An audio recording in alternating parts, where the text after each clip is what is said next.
Welcome.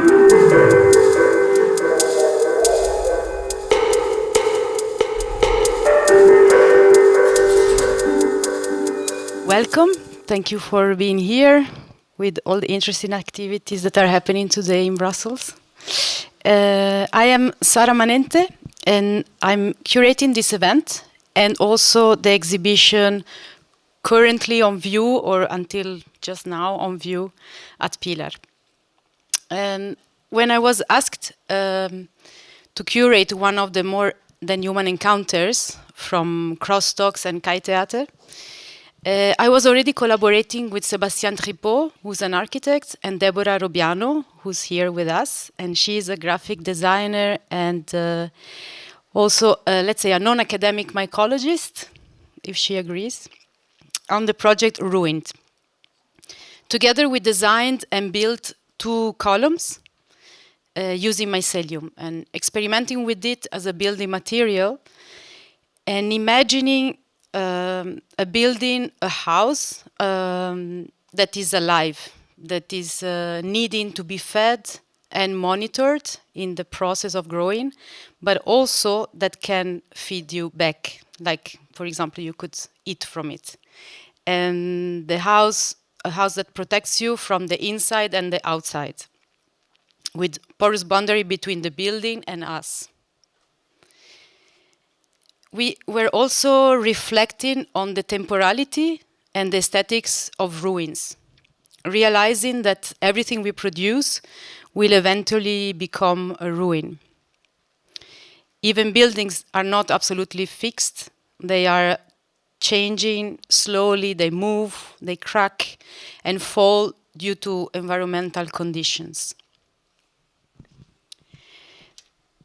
The ruination of a live performance usually happens faster than that of a building. And the process of composting, fermentation, and contamination of ideas or embodied ideas and gestures of a performance can be more fertile or occur more often. Before Ruined, I created the performance mold with another team of collaborators, and focusing on movements of falling, molding, unmolding, doing, undoing, and the interaction of human and non-human bodies. After several performances, the question of how to keep it alive became relevant to me, as my research deals with living cultures in live arts. Towards a Ruined Theater, the exhibition here at Pilar, in collaboration with Sébastien and Deborah, is a further step into this process. For now, it is only a speculation, a science fiction. What would a theater made in collaboration with mycelium be like? Mycelium would be a collaborator with its own peculiar agency and intelligence. Mycelium would be a performer, a builder, a recycler, a composter, and not just a material to work with. Mycelium would also suggest a different way of making theater, making dance, conducting research. And mushrooming then became a way of working, or how I describe a way of working. Theaters, ruin, and mycelium are the 3 axes of this speculation. Ruin seen as a process of ruination. Ruin as a dance with a very particular temporality. And ruin as waste, leftover, remnant, weeds, and trouble. Mycelium, with its here, there, I don't know which pronoun to use, capacity for self-healing, forming symbiotic relationships with other organisms, growing on ruins and making them fertile again. And here, of course, we are referencing Anna Tsing's book, The Mushroom at the End of the World, on the possibility of life in capitalist ruin. And then finally, the third part is the theater, intended as a building with various architectural styles. The theater as an apparatus, defining a regime of attention, and also a system of signs or meaning making defining, for example, time and space, the stage and the backstage, rehearsals and showtime. And then theater as a performer, as in a time-based events with human and non-human bodies. Putting these three elements in a dynamic relationship leads us to think about a ruined theater made and performed with or as mycelium. Mycelium ruin a theater, the theater of ruins, the ruins of a theater with mycelium, the theater of mycelium, and so on. The exhibition, so here you see some images, is spread over 2 floors. On the first floor are samples of ongoing research at the VUB by the MICR, the Microbiology Research Group. And the sculptures and columns Sebastian, Deborah, and I made over the past year. It is a mix of academic and non-academic endeavors, showing some of the things that can be done with mycelium as an ecologically sustainable material for building, fashion, and art.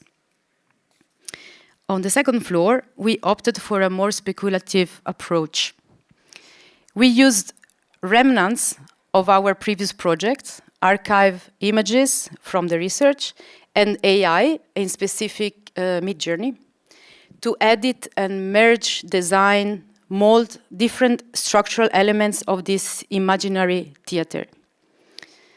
Like we were imagining columns and a theater curtain and a backstage. All these images are printed on curtains, a bit transparent, but that creates another theater within the space. A theater within the space on the exhibition in this case.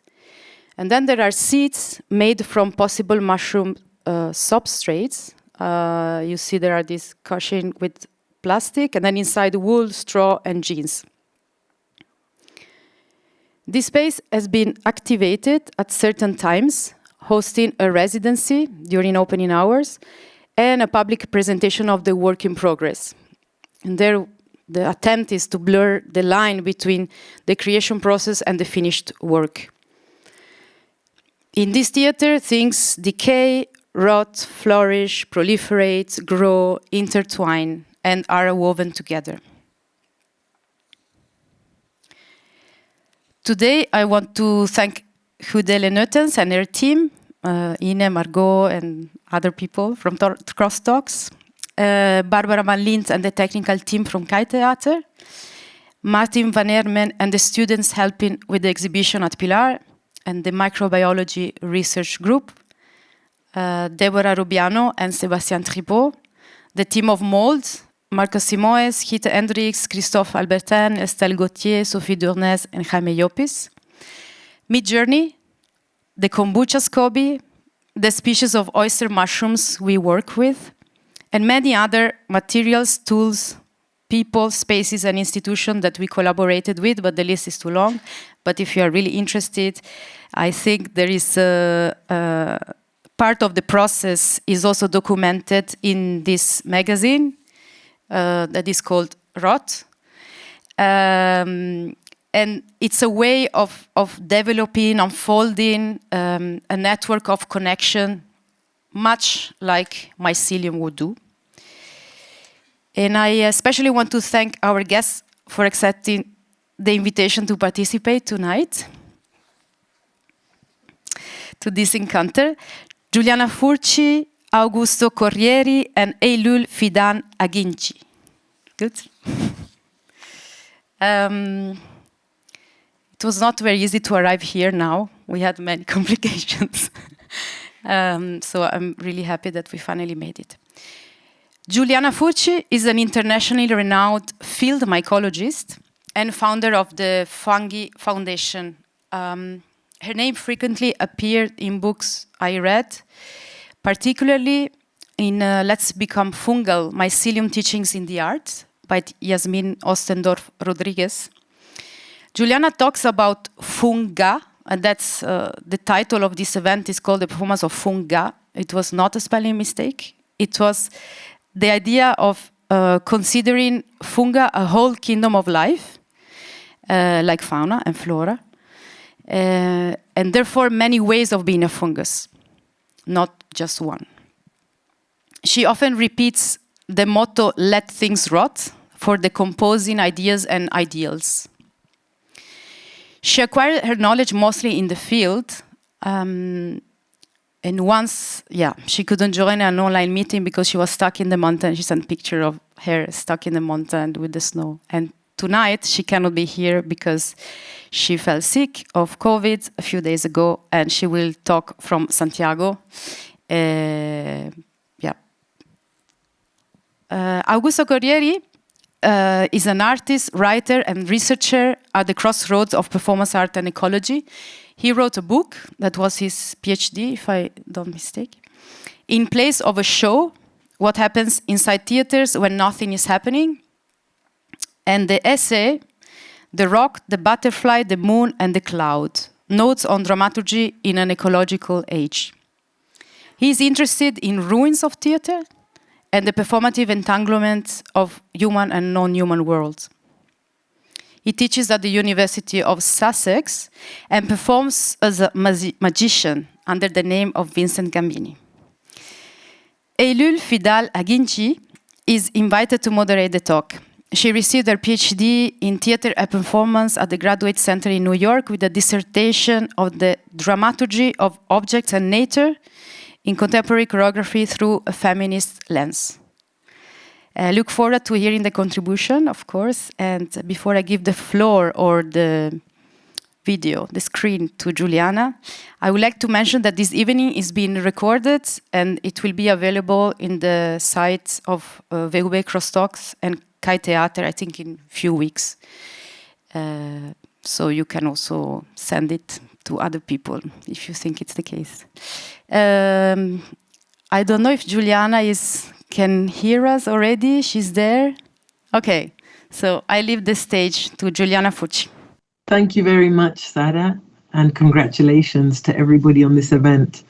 I would like to apologize for not being able to be there with you all. I very much wanted to be there with you all, but I fell ill last week and I'm unable to travel. But I have prepared what I would like to say, what I would have loved to have performed in vivo to do here virtually. So the title of this performance is The Performance of Funga. And as Sara said, it's not a misspelling, it's not a typo. Funga is a term that has been very recently coined alongside flora and fauna to refer to the diversity of fungi of a given place or of a given period of time. Now, when we speak of flora, for example, the flora of Brussels, we are referring to the diversity of plants in Brussels, so in a given place. Fauna, the diversity of animals, for example, of Brussels, and funga, the diversity of fungi in Brussels. So it's no longer actually correct to refer to macroscopic diversity of life on Earth as just flora and fauna, but that third F must be added so that you are speaking with a correct referral to macroscopic diversity of life on Earth in a given period of time or a given space. Now, what's the difference? I already mentioned what funga is. So, excuse me, it's the diversity of fungi of a given place. And fungi are organisms that form a kingdom of their own. I do not use the word kingdom, otherwise why not queendom, but rather kingdom, a group of related organisms. Those organisms all have a couple of things in common. The primary being that they have a type of cell that is a cell with a defined nucleus, but with a cell wall made out of chitin. Plants have that same type of cell, but their cell wall is made out of cellulose, for example. And fungi also mostly all share the way of obtaining their energy. Fungi live inside their food.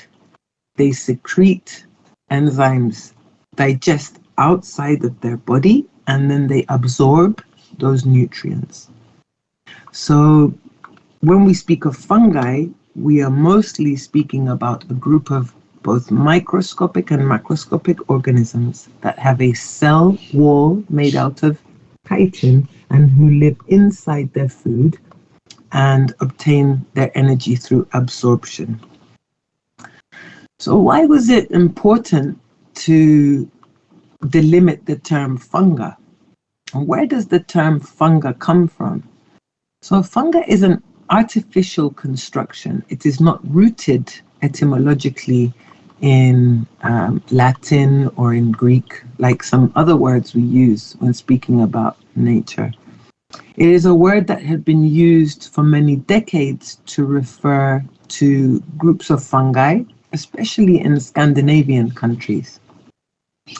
And in 2017, a group of us, mycologists from South America, Argentina, Chile, and Brazil, came together one evening and ended up getting quite angry at the fact that in public policy around the world, both national and international, only the two Fs were used, flora and fauna. And language creates reality, just like Sara was speaking about ruins and how we can conceive ruins and what ruins mean in time and in fact.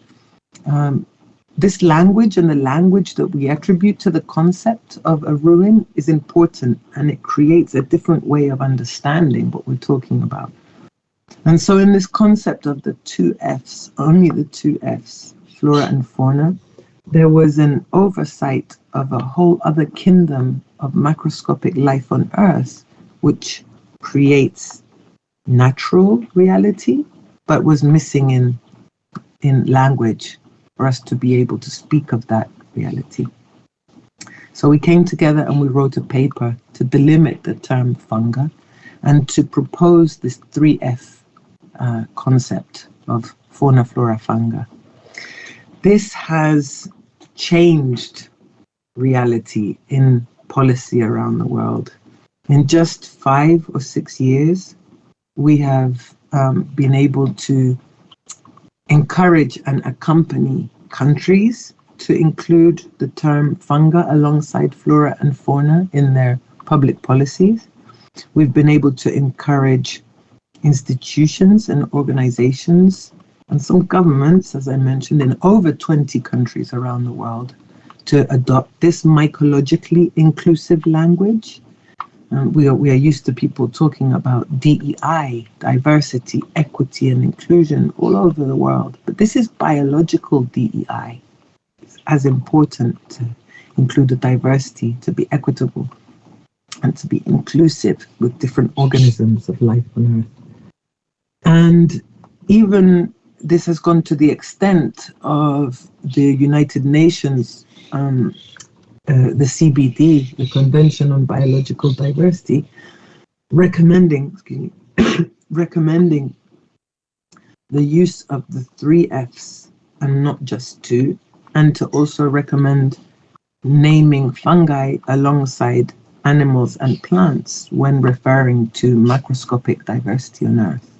It's been recognized by dictionaries, and as we speak, I am sure there are people in some rooms around the world discussing why they need to incorporate that 3rd F. Now, why is it important, apart from language, what is this natural reality that changes? Or this natural reality that has not been recognized, but that when being recognized changes the way we relate to nature? Fungi are the organisms that make a system an ecosystem. Without fungi, organisms don't relate as directly in especially in terrestrial ecosystems. So when we incorporate the notion of this kingdom of life that connects everything, and when we make fungi eligible for protections that public policies have conceived around the world, and when we actually protect a fungus with one of those tools that are available in public policies, what we are doing is that we are protecting not only the species, but also its habitat and all the organisms that depend on them. Because fungi, in difference with plants and animals, are mostly inseparable from their substrate or their host or their symbiont. We saw what Sara was showing us, the amazing exhibition, which I really wish I could have seen. We don't see a species of fungus alone. We see it always completely entangled with a substrate or symbiont. And the exhibition was even presenting those possible substrates alone, to sit on in these big plastic containers. Now, the reason that's so important is that when you protect a fungus, you don't just, it's not like say we're going to protect lions and we take them to zoos. We're going to protect a tree, we take it to a botanic garden. With fungi, you can't separate them because fungi live inside their food. And they are the vivid, most graphic demonstration that individuals do not exist. You cannot separate a fungus from its other. Fungi demonstrate that no one can live without another or without others. It's a very important reason that having this notion of, and having the fact of this group of organisms cemented in public policy was so important. So to protect a fungus, you need to protect it where it lives naturally with its symbionts. Now, I mentioned that they teach us that individuals don't exist. Now, there are many ways to be a fungus, as Sara announced when she was presenting me. When we speak of a fungus, we don't speak of just one type of organism. There are yeasts, moulds, lichens, mushrooms, conchs, and so many other ways of being a fungus, and each one lives in a different way.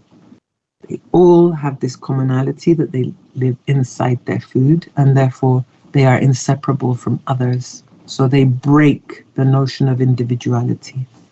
And there is a type of fungus. There are types of fungus that are decomposers, and they are the object mostly of this performance and of this evening. And these group of organisms basically are the recyclers of nature. And in a cycle of life and death, we've traditionally been taught that life, when something is born, when someone is born, is the beginning, and that when that someone no longer, that person or that being ceases to live in that life form, that is an end. But in a cycle, there is no beginning or end, and it depends on where you position yourself in a cycle as to how you look, where the initial way forward is. And when you stand in the place of a cycle where wood decomposers, for example, begin, you realize that the end of one life form, the end of that tree, for example, that had that wood, is nothing more than the beginning of several other ways of living. And it's the beginning of a cycle. And it's a very important beginning of a cycle. So along with teaching us and demonstrating that individuals do not exist, some fungi also very graphically and factually demonstrate that death is not an end, and that the way that we have been taught that the end of one life form is the end of life actually is not so.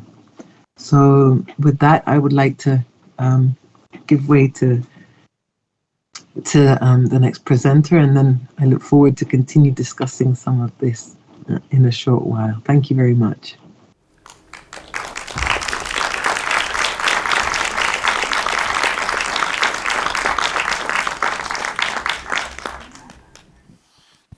Great. Hi, everyone. Hi, my name is Augusto, and I'm really glad to be here. It's really exciting and a little bit daunting to come after Giuliana, but I'll do my best. And I'll be talking about theatre and the non-human.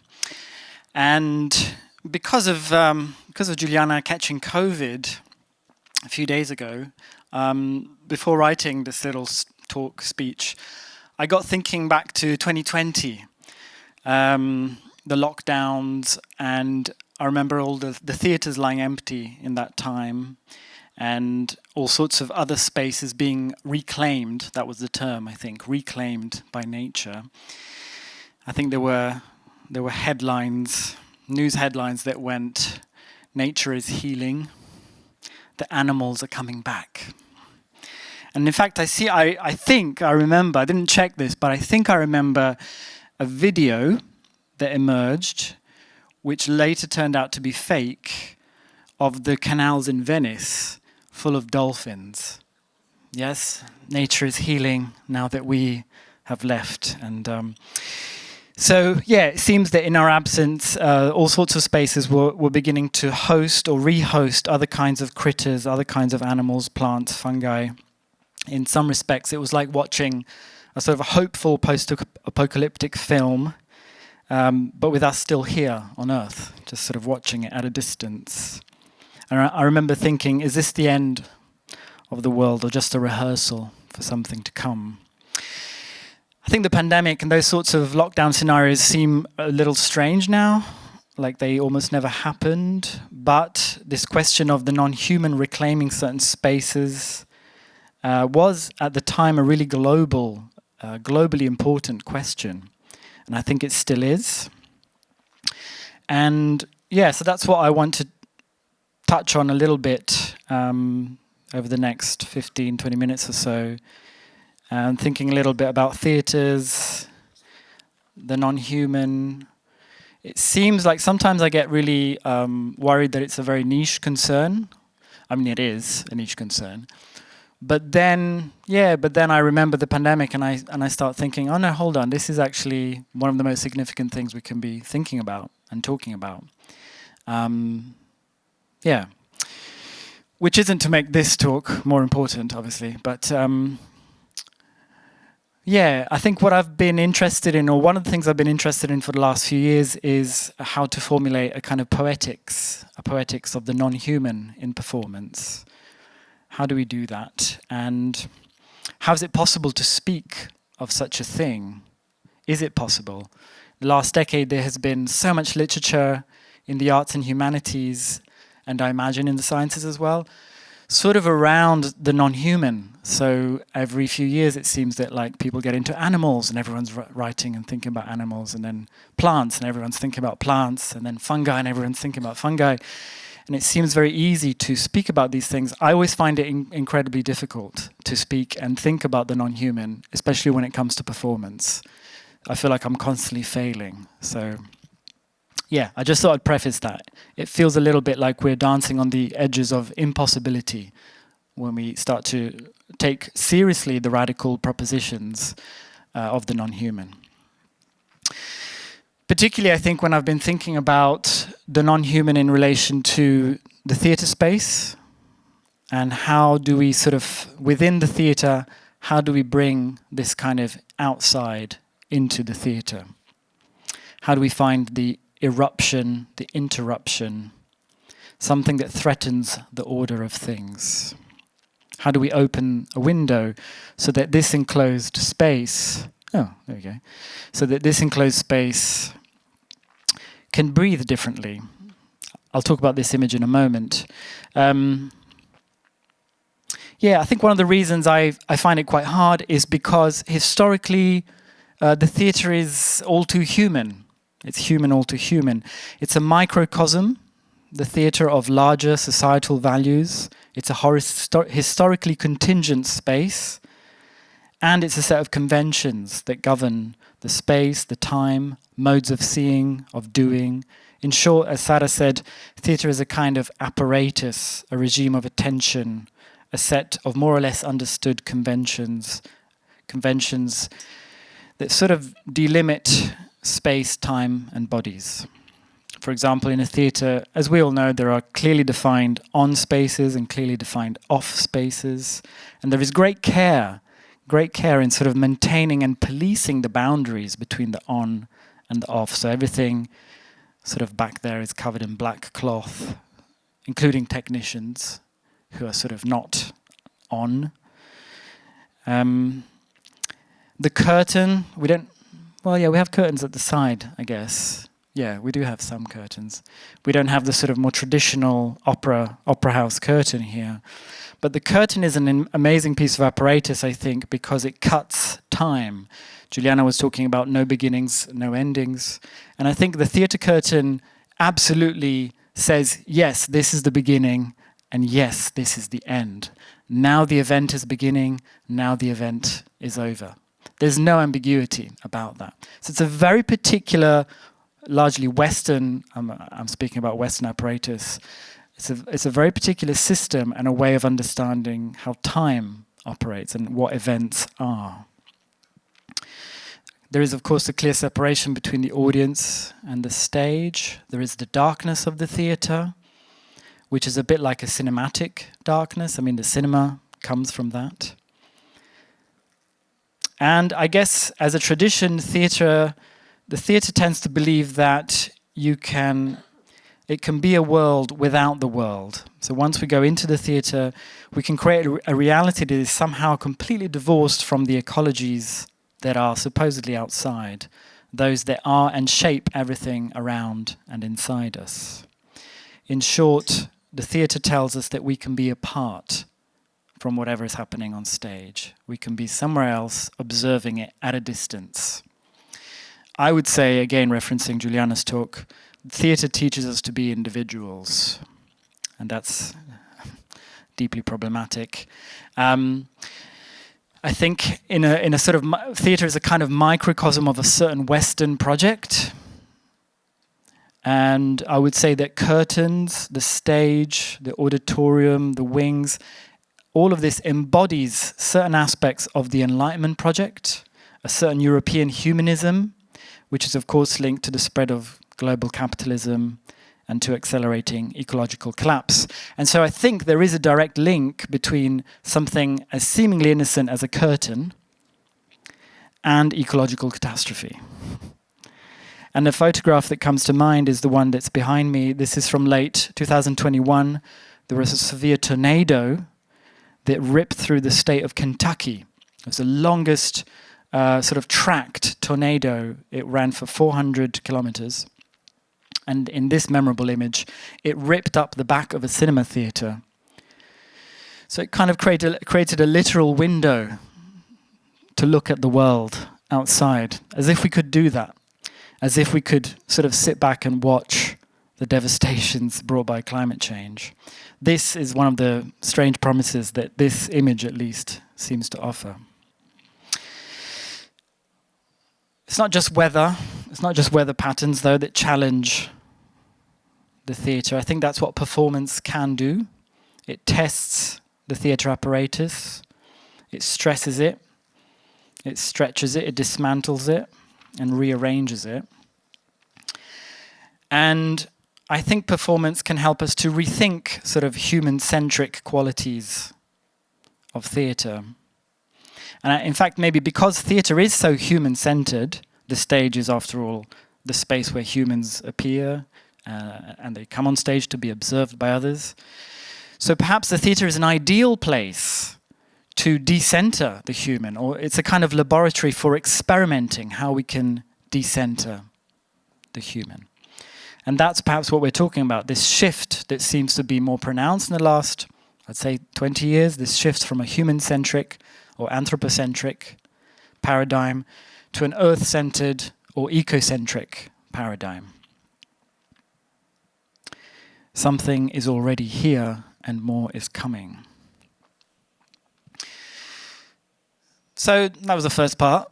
I think. And the second part, I'll be just thinking about some ways in which performance can do this. How can performance help us to recognize or to bring the non-human into the theatre, or perhaps recognize that it's already here? Yeah, I think one approach is the following.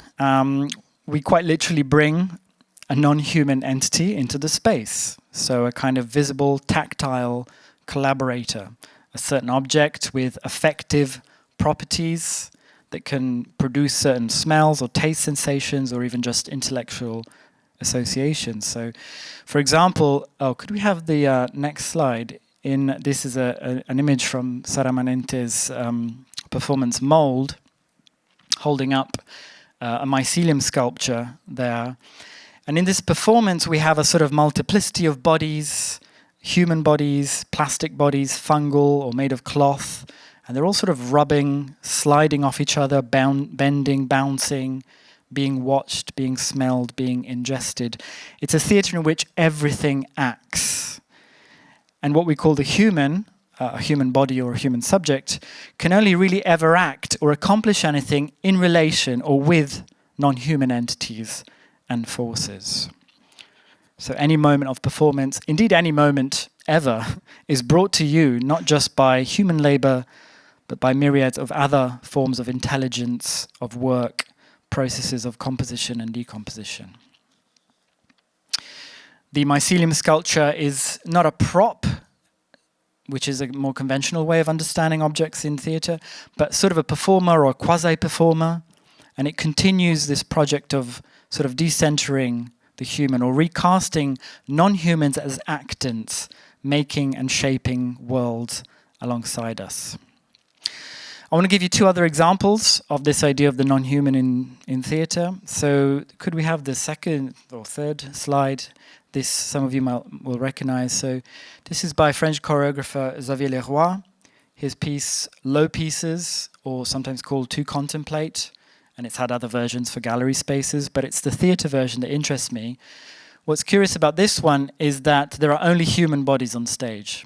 There are no non-human bodies, at least visibly on stage. Just very white, very naked bodies, going through various iterations of sometimes something a bit machine-like, sometimes something more lion-like, sometimes moving like algae in the sea.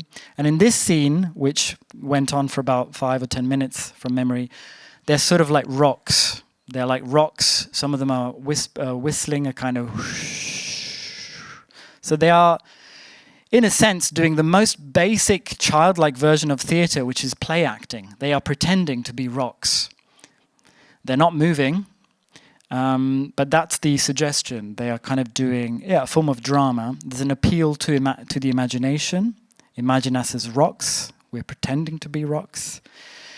But because the scene goes on, those bodies start actually looking a little bit rock-like. I remember thinking of Jane Bennett's, the theorist, describing the process of mineralization, which is what allowed our own bodies to develop bones. So kind of a sort of rock-like constitution. So despite or alongside the invitation to imagine these bodies as something else, which is what drama traditionally does, imagine this person is actually Hamlet or whatever, So although they're asking us, think of us as something else, as rocks, because we can't really do that. It fails to do that. They can't actually be rocks.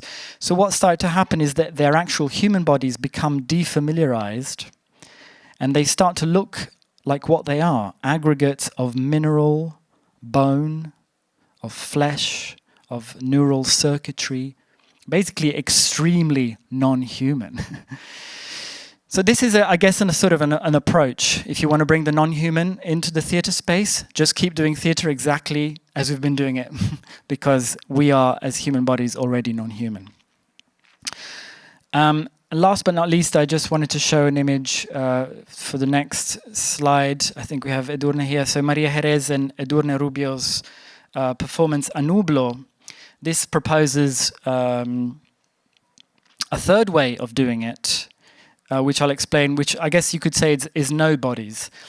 this is a photograph of a rehearsal, so there is no audience, but don't be fooled. It's a live performance in a space like this one.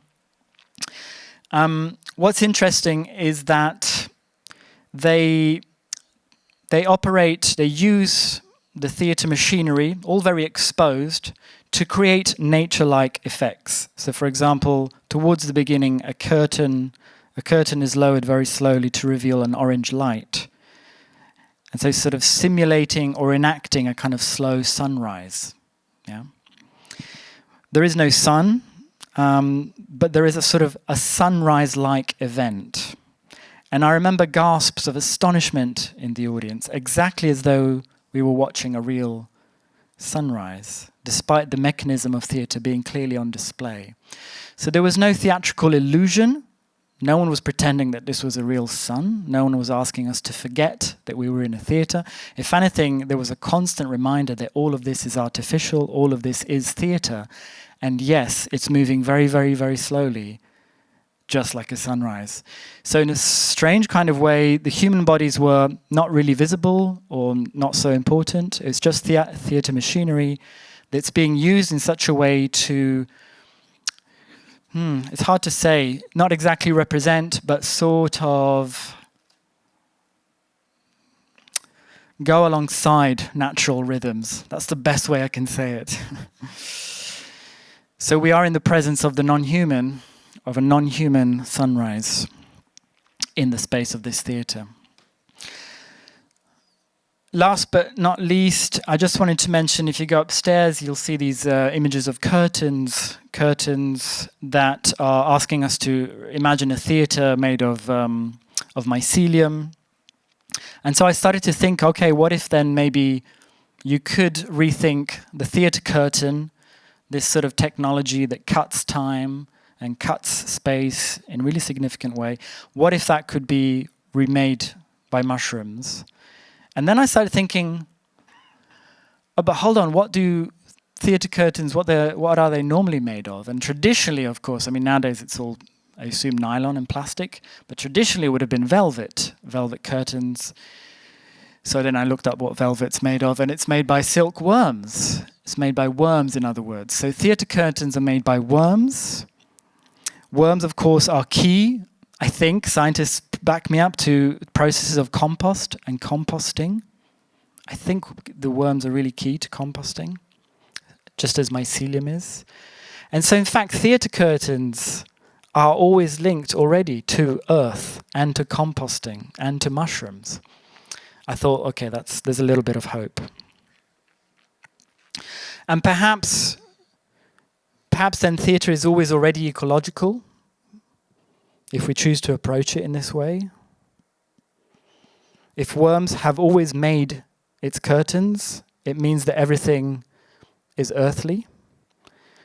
The non-human is already here. And to quote French theorist David Lapoujade, at the heart of the human is nothing human. Thanks.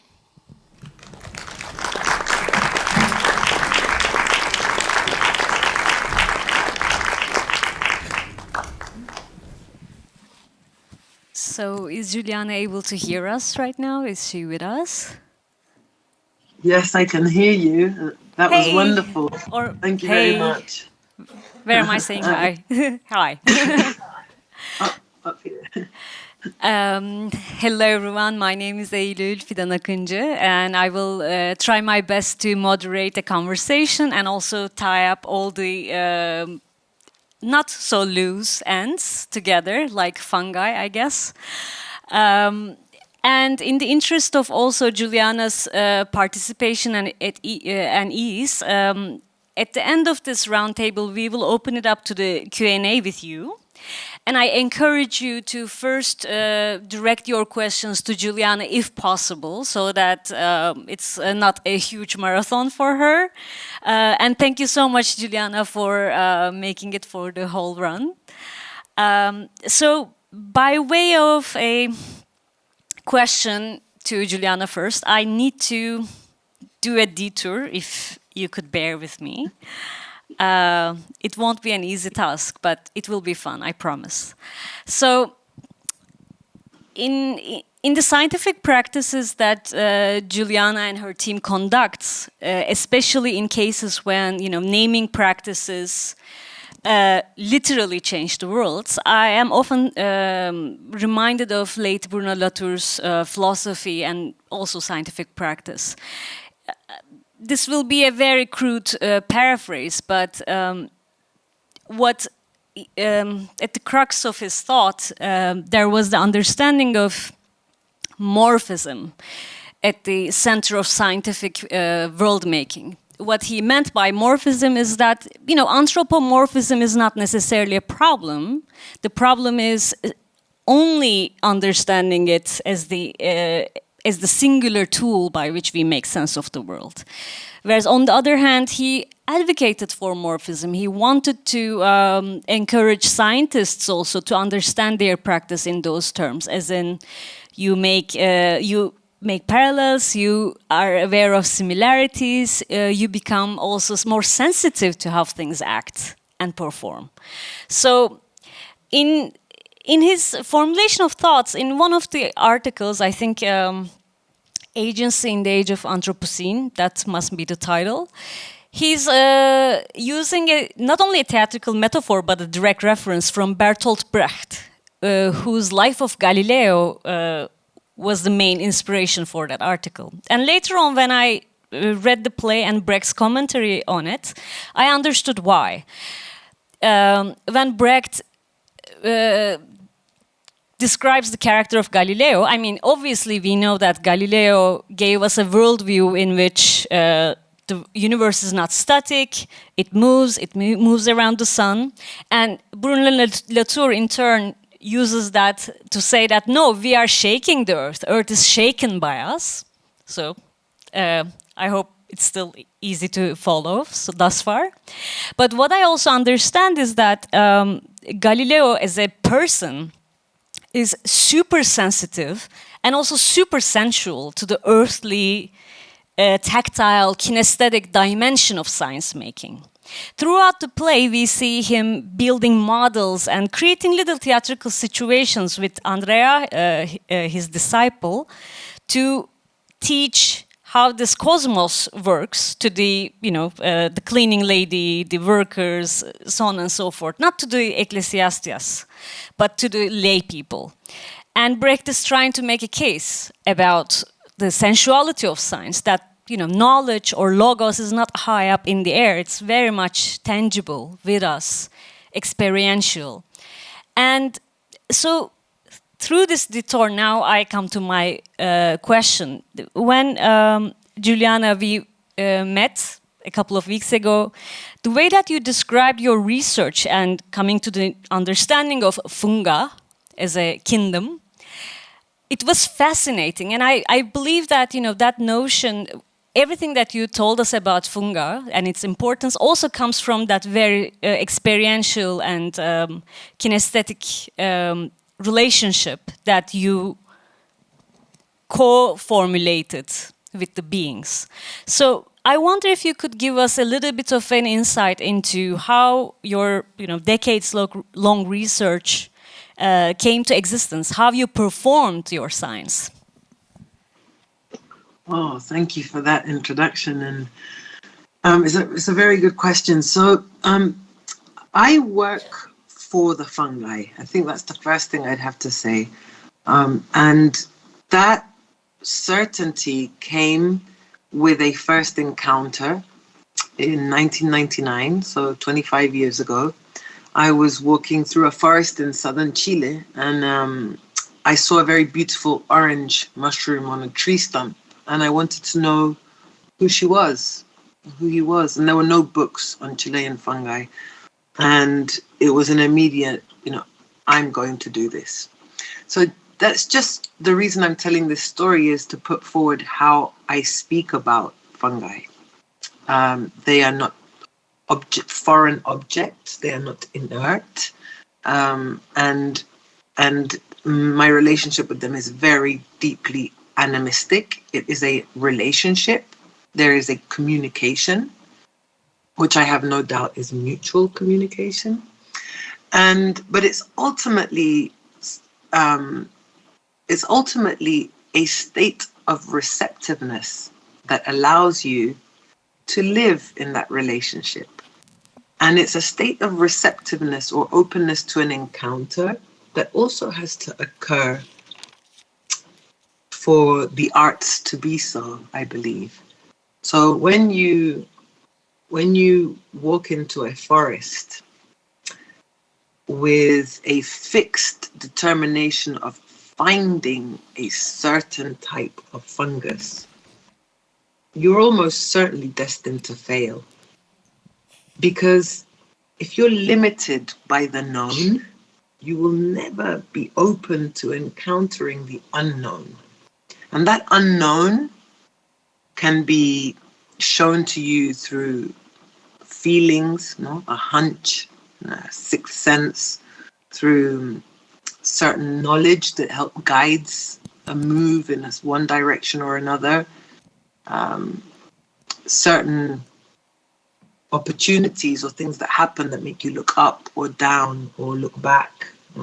But that state of openness to an encounter, of receptiveness to an encounter, that state is fundamental to be able to find in a forest or to find in a city or in an ecosystem. And in the arts, I believe there's something very similar. If you set out to paint a hand, and ultimately all you want to do is paint a hand, and there are signals and from all around you that are guiding you to make certain decisions to change something, and you don't listen, you might horribly fail. But if you do listen and you follow that with that receptiveness, with that state of receptiveness to encounter, and you follow those changes, those opportunities, those hunches, you might paint the most beautiful starfish ever known to humanity. Now, that state is common in the sciences and in the arts, and it's common in guiding, I think, work, animistic work forward in a big way. I hope that answers your question. It definitely does. And now that we have you a little bit longer, and if you agree, I want to also put a follow-up question, also in the interest of the community we have here tonight. You mentioned policy making in your speech, and I also remember us talking about giving rights, but also acknowledging species as collaborators. And also reflecting on the exhibition, I'm thinking about scientific and industrial practices of using these beings as solutions for the future, or hoping that they would perform a certain function. So performance is not only performance for the sake of, but also to undertake a certain capacity. And I remember us talking about patent practices. But on the other hand, I know that the organization that you lead, that's not the only purview that you approach these beings. So can you tell us a little bit about what is the differentiation here, like the more academic or institutionalized ways of making knowledge versus your kind of approach to experiment, explore, and also, if I may say so, defend the species? And I guess artistic practices are kind of crisscrossing both lines. Could you walk us through these separations? So there was a little cutout in between. I hope I got the full gist of the question. So what we normally do at the Fungi Foundation is walk the very fine line of trying to translate science to policy. And we do that not only through our own way of seeing fungi or seeing policy, but through building symbiosis with other ways of viewing policy, fungal species, and also people.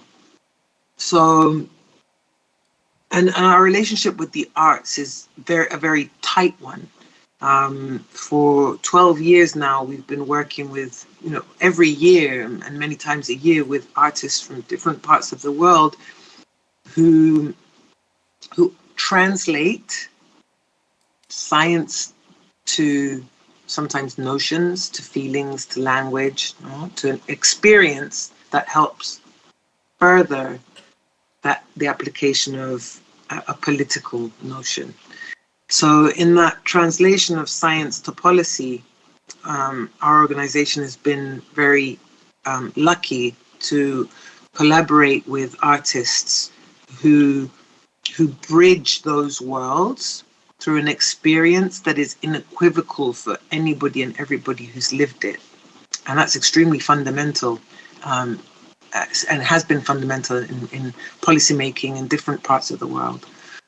So there's a lot of that transit, and there's the freedom that is the freedom to transit those worlds from science to policy in those collaborations comes from the sheer belief that different ways of seeing either fungi or policy or the world, when they come together, those different ways of seeing, without any understanding one of the other, there is a very, very big possibility of magic to happen in different people and in different spheres, in spheres of power. So I guess that's a good segue then to Augusto and Sara. Maybe first of all, I can ask you an open question to respond to what we have discussed just now, or maybe also what Giuliana addressed in the opening. And then I will put out more directed questions. Sure. Do you want to respond, or what is the question? Would you like to respond to Giuliana's contribution thus far? Just you need the mic. Yes. No, I was happily surprised of this notion of the individuality. Individuals do not exist, mixed with something we talked with Augusto of we are already mushrooms. So the separation of we are looking into outside this world of mushroom, of fungi, while in fact it's also part of us. So I think this was like a striking relation between these two worlds. Also, how Augusto was talking about theater and non-human, and the funga, and which kind of teachings they bring us of this way of thinking. And another thing was this way of researching that Giuliana was talking about. I use this term mushrooming, and the way you said how the science you are making and this state of receptiveness of the encounter, it's a bit this, it's double-sided. Mushroom is intended as the one foraging, and which kind of attitude or even posture you have, and so you're looking for something, but in fact you have to be open to see signs and symptoms, and look for, and also be open to something that you didn't expect. But also there is a lot of preparation, like studying, and if you are working with mushroom or building, like we were doing, a lot of monitoring, and this idea of creating links. So this, I can say, I can relate very much. Yeah, I think is it let things rot? Is that one of the?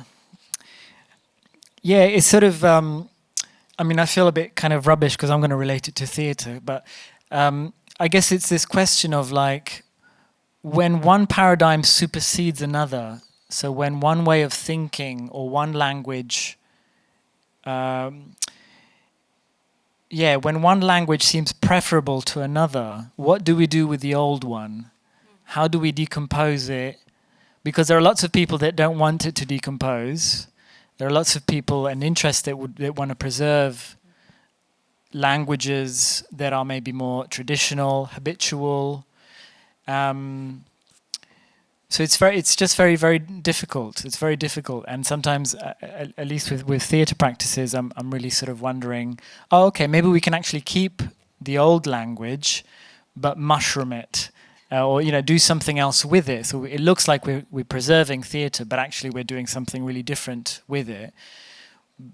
Maybe that's a strategy. I don't know how long that can last for, but I'm also really interested in this idea of how do we let things rot, I guess, and how do we sort of let go of certain things, especially at a time when, or I mean, in the ongoing sort of neoliberal state that we're in, where arts funding is increasingly smaller, so increasingly we have to fight to declare the value of the arts and arts education.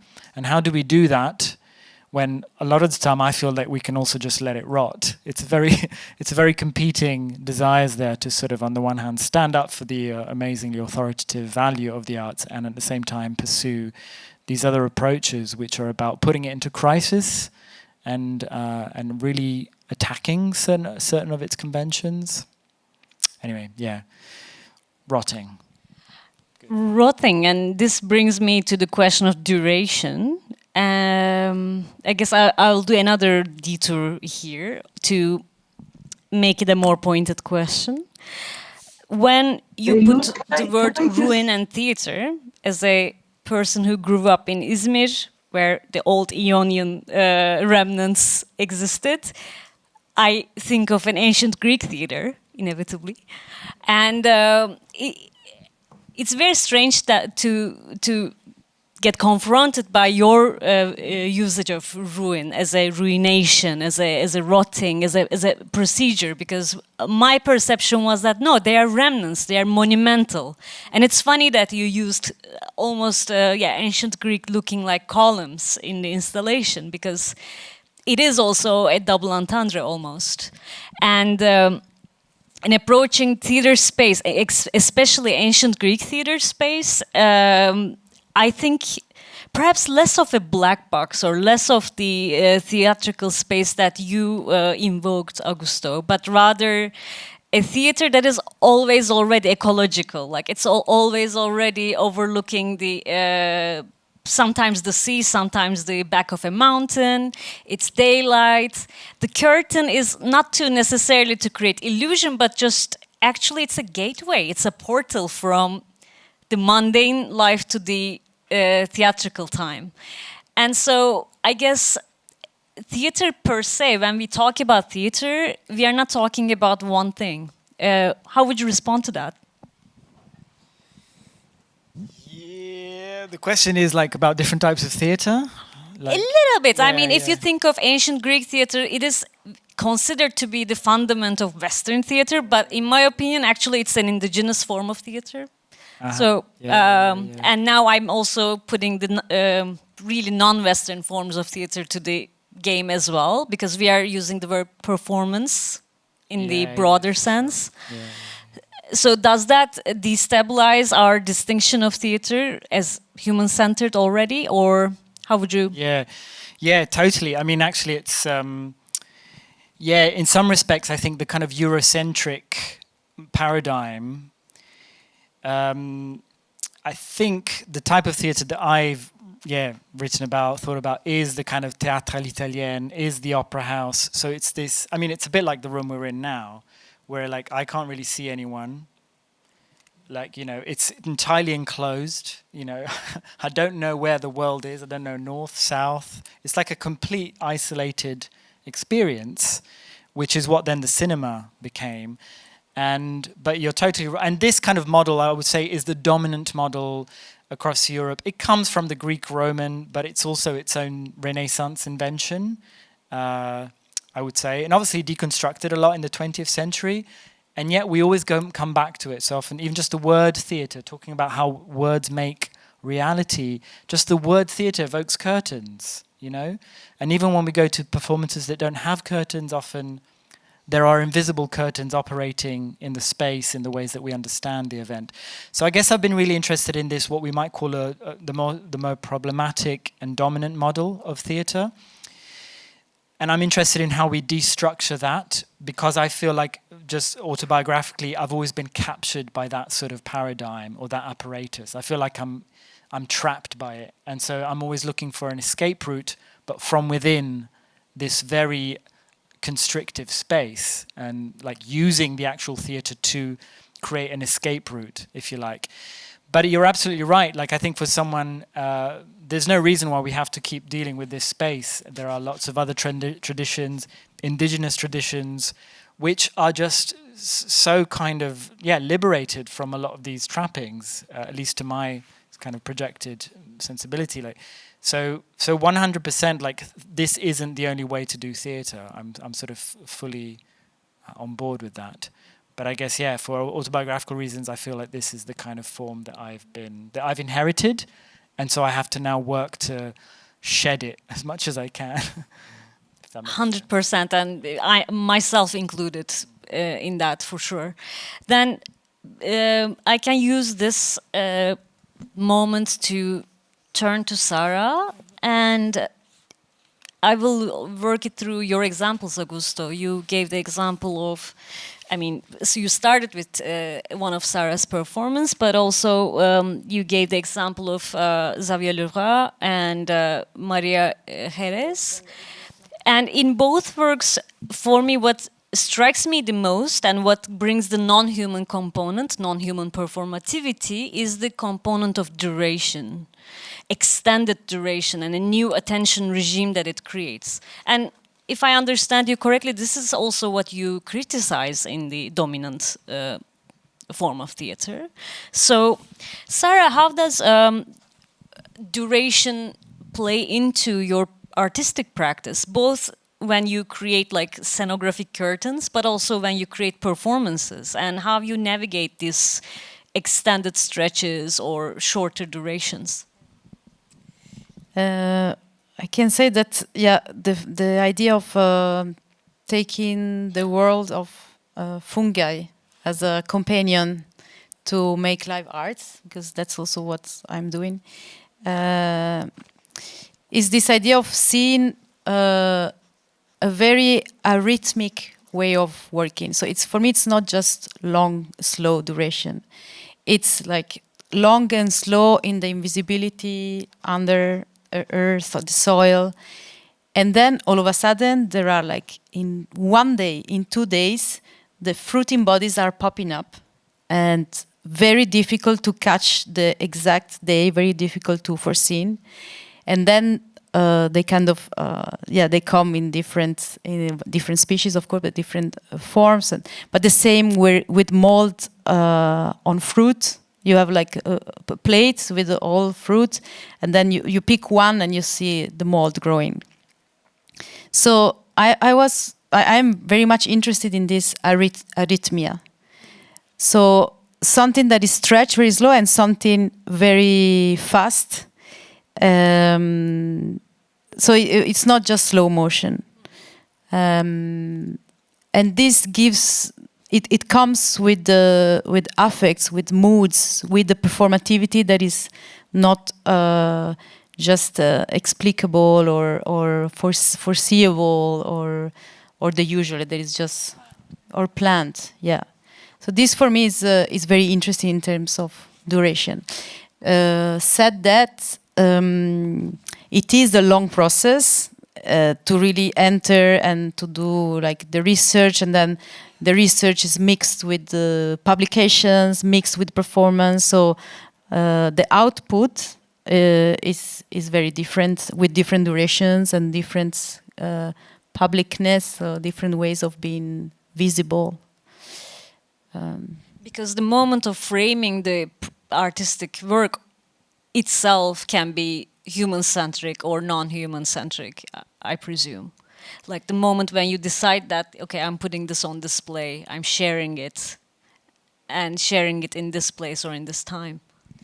Yeah, it's not possible to share every step with other people. But for example, for the performance mold, and here in the exhibition also I had this kombucha skin growing, and she was growing during 1 year or more and coming with me in all the places I was.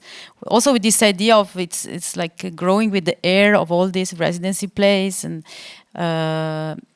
then she's coming with us on tour. And some people, they don't even realize she's there with us, but I don't know, there is some kind of relationship that is this not only beautiful, it's like a pet. It's more difficult than a pet, because a pet gives some kind of visible and recognizable feedback. With the kombucha, for example, It dies. I mean, there are some feedback, because if it goes bad or it's not, but you really have to be there even much more, trying to understand. But so that took very, very long. Yeah. So in a way, it dictates its own rhythms or arrhythmia, or when it's ready to be meeting its public. Yes, and it happened also that we were really carefully trying to build this first column, and then it was like a big failure. It was like with the whole university and university students, and basically the column went in burn in, not burn out. It was too hot for the mushroom to grow. And we are still keeping some pieces that were rotting, but we saved them with plaster to also be able to talk about this moment. So this was like kind of, we felt it like a disaster, and also, you know, you have the institutions supporting the work, and how can you explain this? But it's like, yeah, we work with these things. That's what happened. But then we redid 3 or 4 pieces, and as a magic trick, they appear in the day of the exhibition, of the vernissage. And then we could eat them even. So there are these surprises, and you also have to be not zen, but accept and deal with that without, you know that you cannot completely control. Yeah. Just like you can't completely control your human performance, for that matter. Yeah. Yeah, but more difficult, I would say. Fair enough. I have so many more questions myself, but I think it's a good time to open it up to the room. And again, there will be a microphone circulating. I would encourage you to first involve Giuliana to your questions. So let's go. Hi.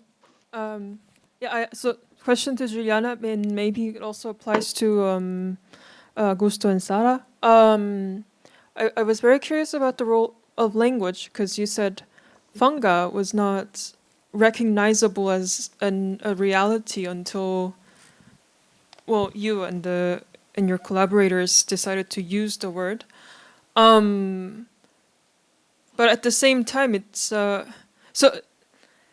it enables you to describe something new, but at the same time, it limits your vision in a renewed way. As I don't know if there's, I imagine there's a possibility beyond the word funga that is now not really recognized, and I suppose that's also how language works.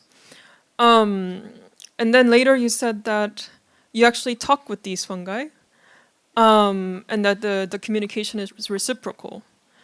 So the question is, how do you deal with the limitations of language that simultaneously allows you to, well, come in contact with this entity, but at the same time, well, prevent you from coming into contact in a way?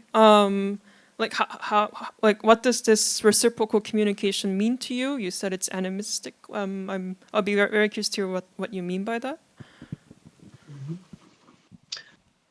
Well, it's a bit.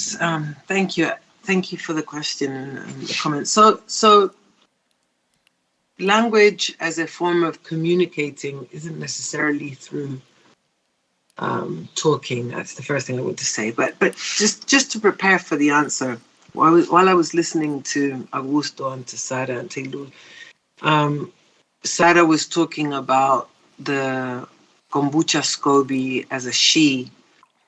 And SCOBYs are symbiotic organisms. There are more than one species there. So how do we understand language when we're talking, for example, about an organism, right, that is maybe conformed by more than one species, non-human species, or a distinct two distinct ways of living come together, or three come together to form an organism, like lichen. Lichen is another example.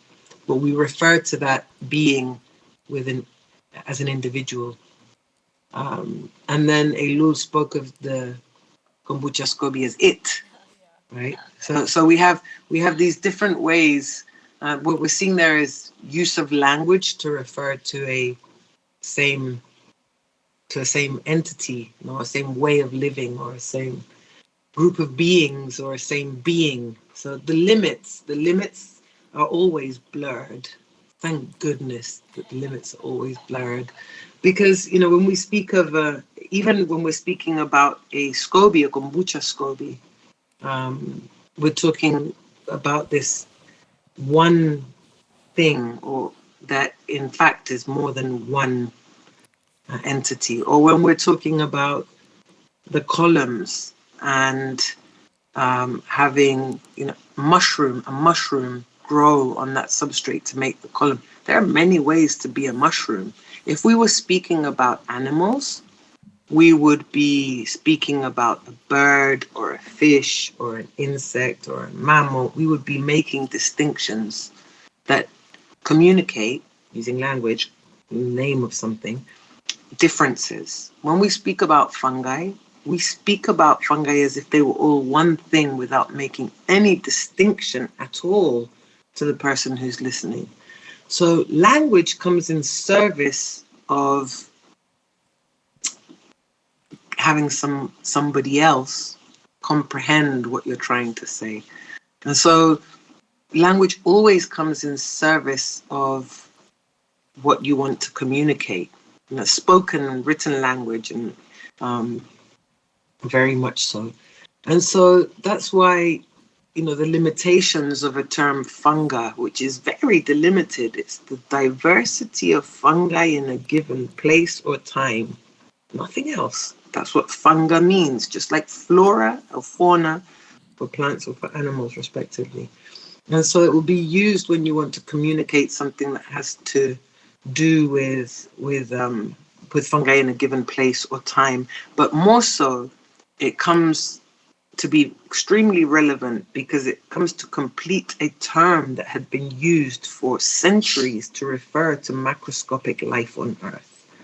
And so, more than funga having the limiting factor, it was the term fauna and flora that has the limiting factor, which has limited for centuries how we speak about, how we communicate, how we teach our offspring to see macroscopic life on Earth.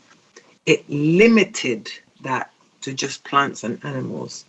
That's not only incorrect, but it's deeply problematic in terms of life, of our life. So more than seeing funga make those limits and the creation of that language as limiting, I think it comes to unlock very serious limits that previous language was holding.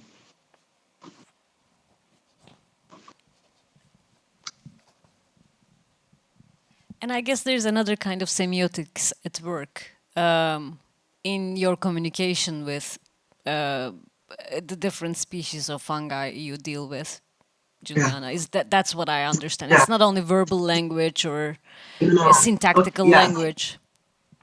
So yes, sorry, I didn't address that bit. I was very wrapped up, but it's curious because just today I got a message from somebody who went to a concert in I think it was in Berlin yesterday. Cosmo Sheldrake, a British musician who I've been in the field with many times. And this person writes and says, we were in this concert and it's incredible. He told the story of this sound that he had recorded. And I was like, what story? And he basically told the story of a trip we made to Ecuador last year in November. And this is just to exemplify this communication. The dry season, cloud forest, no mushrooms should have been there. We were sort of looking out to find a species of psilocybe, a magic mushroom. Well, all mushrooms are magic, but what we've been taught are only the magic mushrooms, not the psilocybin containing mushrooms. And we were on the lookout to collect one that had no name, that needed to be found, but it was the wrong season. And we're walking, and I suddenly get a feeling, just overwhelming feeling, that she's there. And this has happened to me for decades, but in that moment, and it's all, I never say anything, but in that moment, it was like, do I verbalize it? Do I not verbalize it? Do I verbalize it? I'm just going to verbalize it. And I was, risking ridicule. And I say to the group where Cosmo was there, I was like, I think she's here. And, get this strange look. And, about 40, 50 steps in, my eyes go to exactly the spot where there's this only mushroom visible in the whole forest. And it was that species of psilocybe that we later described and named. That communication, that overwhelming feeling that she was there, was paired to the doubt in communicating through language, for example, just to illustrate how different types of communication might work in that same time and space. So because I was just told that story, and so Cosmo then recorded the soil in the same spot where that fungus was collected, and it uses it in a song called Soil, which actually credits nature as a co-author under the Earth Percent program co-founded by Brian Eno. So there is this certainty, and that's what I refer to with animism. The fungus has an anima, has a being with a soul, anima, and there is a vibrational ripple that I can perceive. So I think that's probably the safest way to put it right now. Without going into more esoteric direction, I guess. But why not? Yeah. More questions?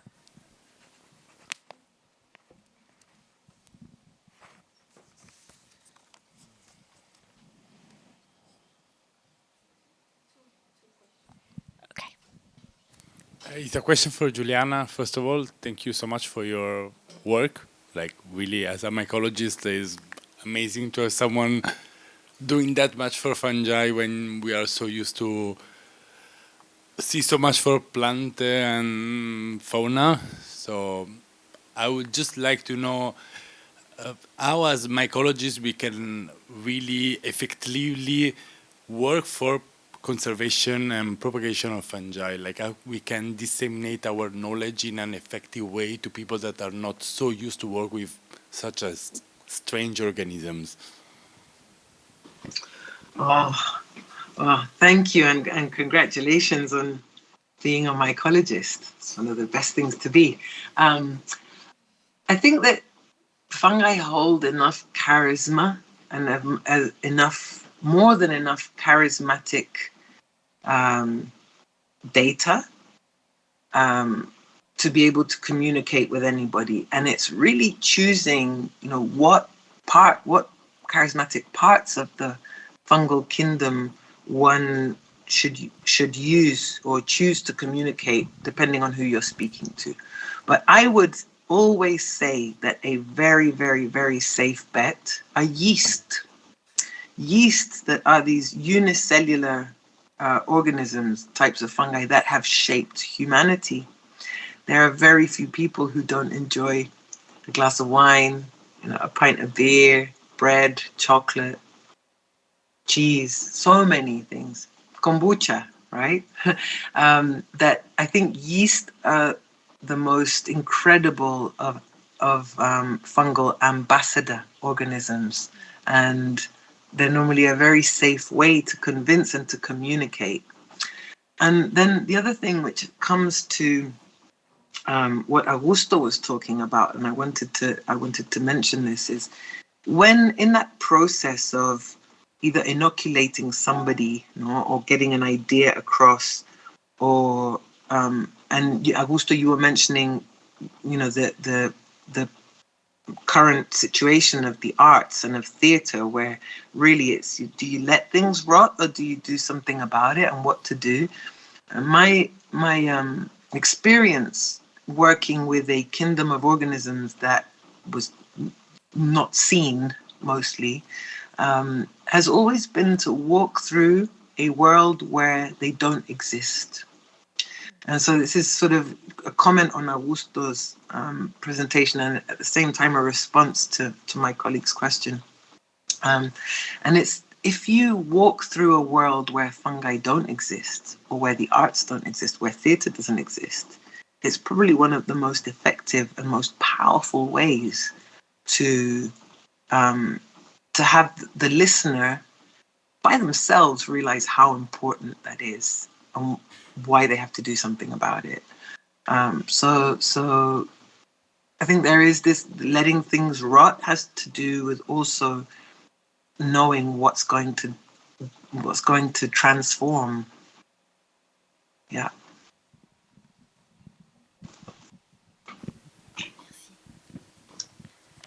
Hi, I also have a question for Giuliana. So for the context, I am part of a group of people and we're trying to grow mushrooms, like edible mushrooms, even though we're actually mostly failing, to be really honest. And I'm also an artist. And so whilst I was listening to you when you were talking about how like we're not individuals and how like the cycle of life and death, it got me thinking about, I really just hope it doesn't, this is not weird, but it just got me thinking about the way we bury people in the West and the way our bodies are separated from the ground. And I was researching the topic, and then I basically discovered, which was really new to me, that there are companies that start offering like a burial service of composting people. Like literally the way you compost your veggies in your garden, just for people, is a bit expensive anyway. And so, no, but the point is not to make like a publicity for these companies. It's just like, I thought it was really interesting, and I thought it's interesting to kind of like deconstruct the taboo of humans never being food for other forms of life. But then just like, to me, it sounded really beautiful. And yeah, I don't know. I don't really know what I want to ask, but I don't know. I just see a connection between the whole mushroom funga thing and the idea of going back to the earth when we die, like we as humans. And I don't know. I just wanted to know if you if you have any thoughts on this. Voila. Thank you. No, thank you very much. I'd like to first of all say you were growing a mushroom, and I think it's important. And then you said that you were failing. So I just wanted to address those two things. The first thing is that there are many ways to be a mushroom. So I just want to, just for people who don't know, for example, an oyster mushroom and a morel, you know, morel mushrooms, morchella, so morels and oysters are as closely related as an ant and a whale. Both ants and whales are animals, no question. And both oyster mushrooms and morels are fungi, no question. But they live in a very, very, very different way.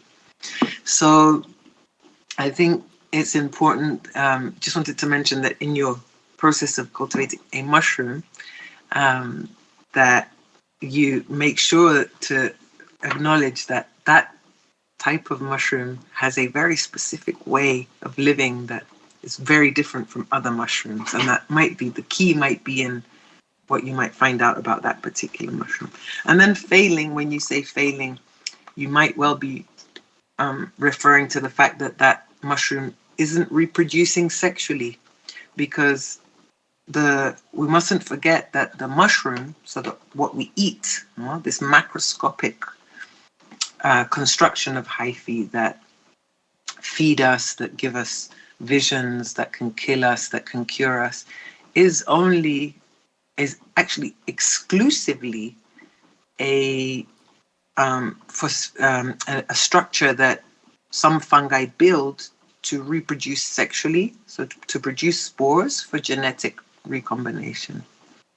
But they can also reproduce in other ways, asexually. So I think in cultivation, and probably Sara and the team that built the exhibition know this very well, that there is a difference between getting mycelium to live through a substrate, and when you can't do that, I would say there would be some sort of quote unquote fail.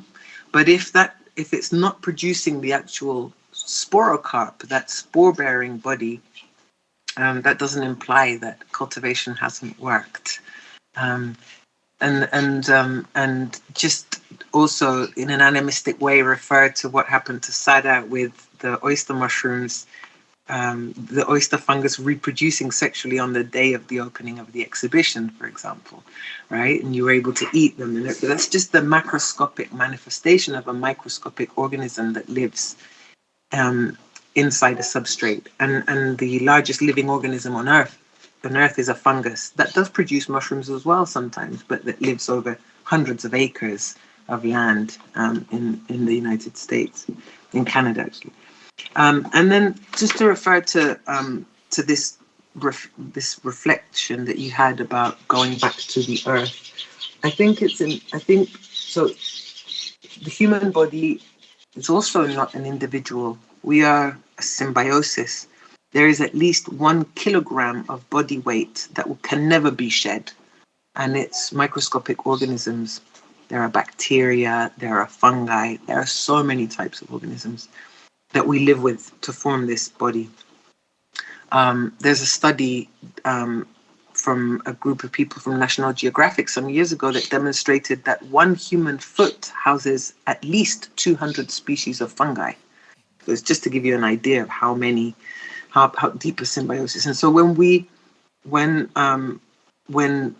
the human soul leaves the body and is placed sometimes in these cement, boxes, one on top of the other, sure, we won't be interacting, that body won't be interacting with soil inhabitants, but there is a process that starts with the organisms that live in us, and there is an interaction with the air and with organisms that live in the air, and we become a substrate, and we ultimately decompose anyway. We cease to continue to have this same shape and texture and contexture, and we do go back to that same state, but through a different process, just not happening in soil.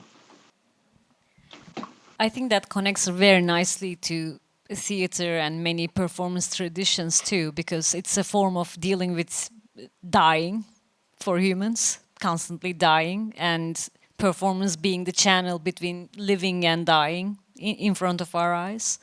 And so it's a metaphor, but also quite literal in the case of mushrooms, I guess. Maybe we can take one more question, and now I also invite you to direct your questions to Sara and Augusto, maybe also to bridge back to the theater.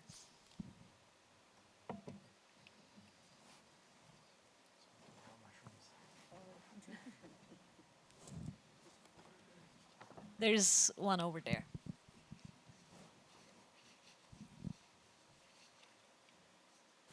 Hi, thank you so much for the whole conversation. We've talked about death and we've talked about time and duration. And I was wondering, Sara and Augusto, how you think about the afterlife of performance, especially if you're talking non-human performers or kind of a co-performing. You see in the exhibition the fruiting bodies of the mushrooms have died over time a little bit. And I think in general, like, performance is a transitory medium. And especially if you have a long ongoing project like this one, you also kind of challenge institutional conventions. So I was just thinking, I don't know, these are a lot of thoughts, but I was just thinking how you think about the afterlife of performance.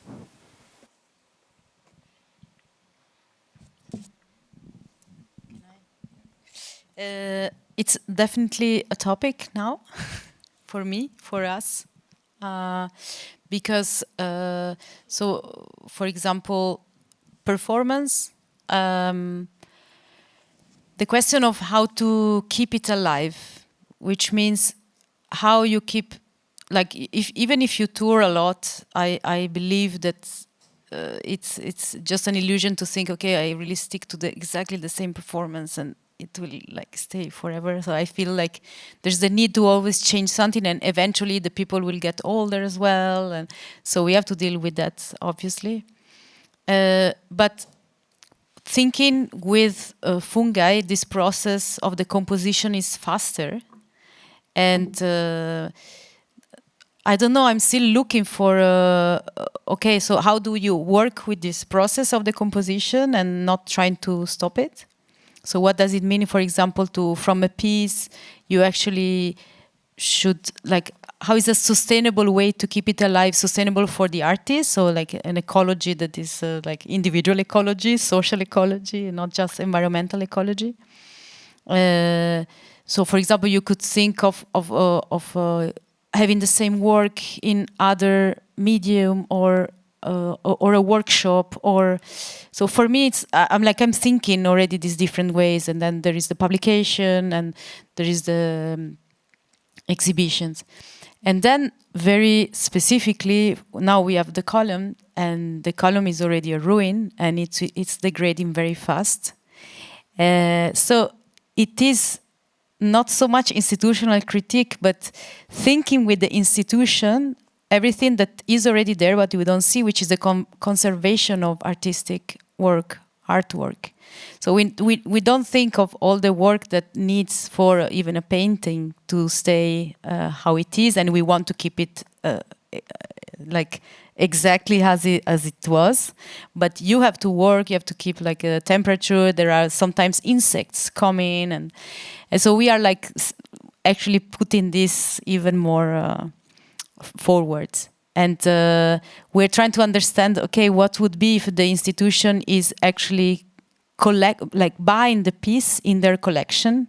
What is the contract we can make with this institution, and can we push the border of even having like really all the legal ether to have this, and because so we are also bridging, of course, like it's transdisciplinary, and also bridging all these different kind of the institution of theater, the institution of a museum and gallery. So yeah, that's my answer. Maybe Augusto has.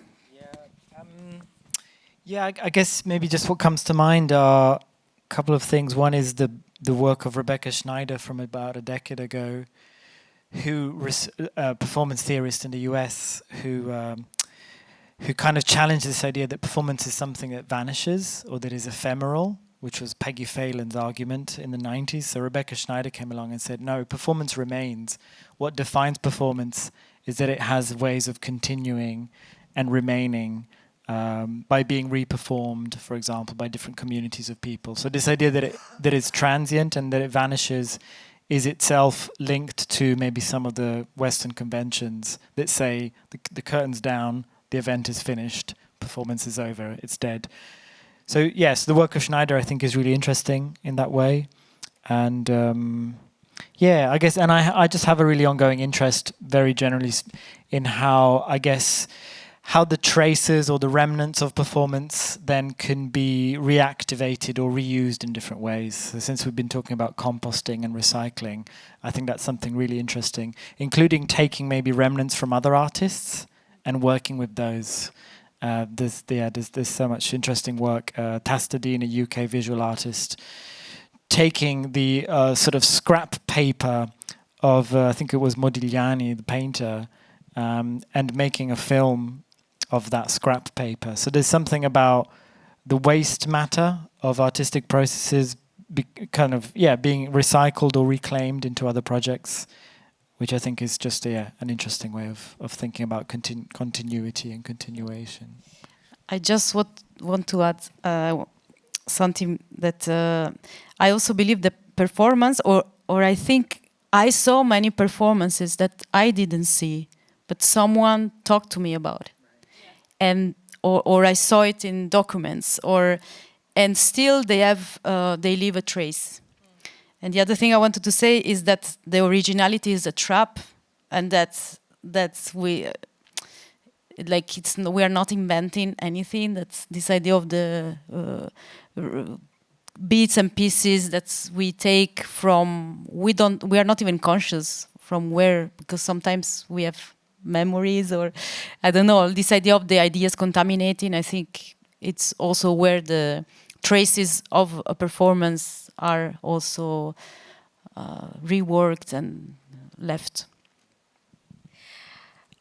I guess to also contribute to this line of thinking, for some reason I thought of Tino Segal suddenly when you were talking about drawing up the contracts for the acquisition of this artwork. For those who are not from the performance art world, Tino Segal is a live art maker, performance artist who sells his pieces not by necessarily reperforming it himself or with his crew, but rather as scores to be executed. So when you buy the piece, you buy the score and you have to abide by it. And in a way, it's very much detailed and verbally conducted. It's not written down, if I'm correct. And which is criticized very much because its affinity with neoliberal production of basically, are you okay? Neoliberal production of non-commodities. And in that sense, like there's a little bit of a risky pathway that we are leading, like performance remains, but how and with what protocols? And for whose benefit, I guess that's the question. As long as it cycles back to, in this case, to the non-human performer, it sounds like it's more authentic than maybe, creating this vacuum of agreements just for the sake of, the artist to reiterate in this case, his own vision elsewhere without his own presence. Like the whole question about authorship, or in this case, maybe patent in this context. Eylül, can you hear me? I just wanted to comment something there. So, for example, for those of us who work with mushroom forming fungi, we are constantly faced with the limits of the temporality of seeing it. So if you think of the apparition of a mushroom as a performance, it's not that far-fetched, because you have this. So, for example, the mycelium, this microscopic organism, lives all year round. We can't see it. We can go and we can try to encounter the performance of this idea. So the performance is also comprised of these two different states. One is visible and attainable, and the other one isn't. And this is something that is very dramatic. I mean, I can tell you of numerous long-distance travels on very hard expeditions to try to have that moment of seeing the performance of the mushroom appearing, and it's just not there. How do you preserve that? You don't. The idea, so the organism is there, but it's not performing. I just wanted to put that out there. Fantastic. That sounds like the life of a dramaturg, to be honest. But yeah, indeed, actually, it's like seeing is believing, and we are still very much reliant on our sight and our five senses to verify that it existed, or it happened, or it still is there, remaining. Thank you for this final note, Giuliana, and. We can continue, but we have to wrap up right now. It's fantastic to have you here. All these contributions, thank you so much. And I hand it to you, Sara, to I also want to just thank Eylül, Giuliana, Augusto, and everybody that I said before at the beginning, and the audience to come here. I hope it was exciting, as it was for us. And we can continue at the bar. Thank you.